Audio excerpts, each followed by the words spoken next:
Hi అండి, welcome back to my channel. నేను మీ కావ్య. మీరందరూ ఎలా ఉన్నారు? మేమైతే చాలా బాగున్నాము.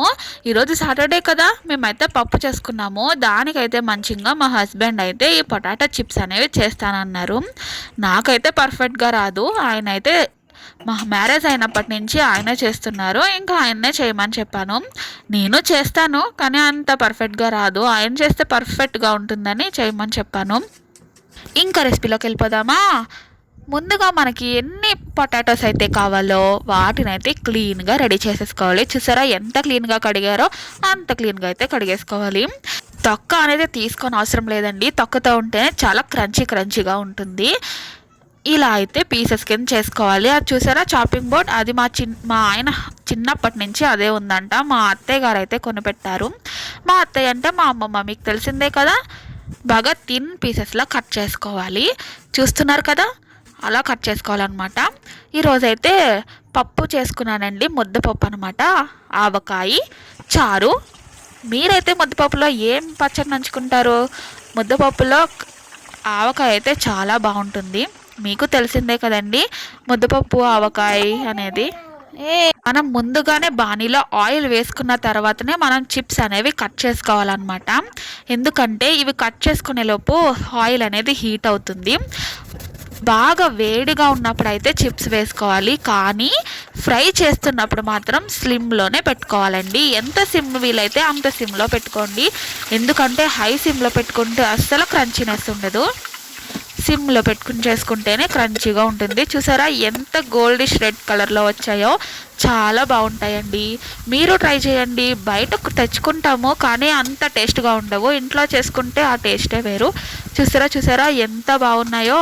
నాకైతే ఫేవరెట్ అండి. మా పాపకైతే చాలా ఇష్టం. చూసారా వచ్చి అప్పుడే ఒకటి దెబ్బకొని వెళ్ళిపోతుంది. తనకి చాలా ఇష్టం. మీ ఇంట్లో ఇలాంటి అల్లరి పిల్లలు ఉన్నారా? మా పాప అయితే చాలా అల్లరి చేస్తుంది. చిప్స్ వేస్తున్నామంటే ఒకటి అని చెప్పి చూసారా అప్పుడే రెండోసారి వచ్చేసింది. ఎప్పుడే అంతే. ఇంకా మా హస్బెండ్ అయితే వేస్తున్నారు. నాకైతే మిషన్ వర్క్ ఉన్నదని మిషన్ పని అయితే చేసుకుంటున్నాను. ఇలా గోల్డిష్ రెడ్ వచ్చేదాకా ఫ్రై చేసుకోవాలి. చూసారా ఫస్ట్ వేసినప్పుడు ఎంత నురగగా ఉందో, లాస్ట్లో తీసేటప్పుడు మాత్రం ఇట్లా ఒక్క బబుల్ కూడా రాకూడదనమాట, అంటే నురగా. అలా అయితే వేసుకోవాలి. ఒకసారి మీరు ట్రై చేయండి. నచ్చితే లైక్ చేయండి, షేర్ చేయండి, మీ ఫ్రెండ్స్ అండ్ ఫ్యామిలీకి షేర్ చేయండి, కామెంట్ కూడా చేయండి మర్చిపోకండి. కొత్తగా ఎవరైనా చూస్తుంటే సబ్స్క్రైబ్ చేసుకోవడం మాత్రం మర్చిపోకండి ప్లీజ్ అండి. లైక్ చేయండి, ఇది మాకు కొంచెం బూస్టర్ కింద ఉంటుంది.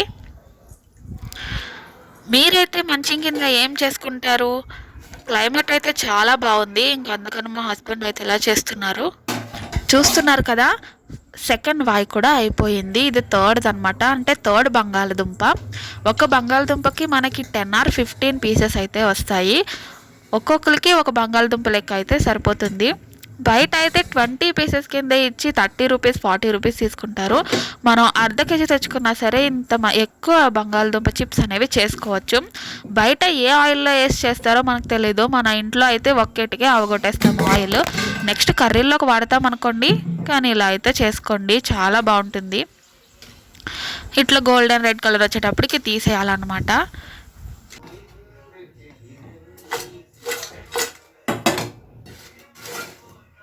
అదిగోండి సౌండ్ విన్నారా? మా చిప్స్ అయితే రెడీ అయిపోయాయి. మా ముగ్గురికి అయితే ఇవి సరిపోతుంది. ఆ చిన్న బౌల్ ఉంది కదా, అది మా పాపకి. కారం అయితే తక్కువ వేసాము, తను తక్కువ తింటుంది. దీంట్లో అయితే కొంచెం బాగా దండించాము. ఇంకా ఆవకాయ పచ్చడితో ముద్దపప్పు చిప్స్ వేసుకొని తింటే చాలా బాగుంటుంది. మీరేం భోజనం చేశారు ఈరోజు? మేమైతే ముద్దపప్పుతో కానిచ్చేసాము. మీరేం చేశారో కామెంట్ చేసేయండి. సరేనండి, బాయ్ అండి. మా చిప్స్ మీకు నచ్చితే ఒక లైక్ చేయండి ప్లీజ్ అండి. మీ ఫ్రెండ్ అండ్ ఫ్యామిలీలకి షేర్ కూడా చేయండి. బాయ్ అండి.